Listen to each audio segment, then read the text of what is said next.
Alam mo, umalis ka na dyan. Labag man sa loob mo, pero sana gustuhin mo.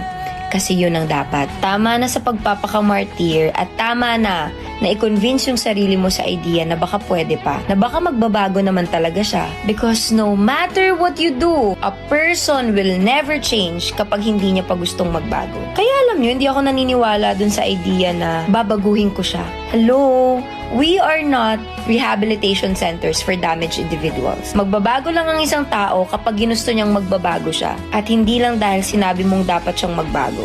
Walang ganun sis. Kaya nga natutunan ko na simple lang pala yung key para maging masaya. And that is to not force anything at all. Kung hindi para sa'yo, let go. Hindi para sa'yo, hayaan mo, ihatid mo, bigyan mo ng pamasahe. Pero if it's meant for you, it will always be for you. If it's meant for you, it will always find you. Hirap man siyang paniwalaan ngayon kasi sobrang ideal naman yan. What if walang para sa akin?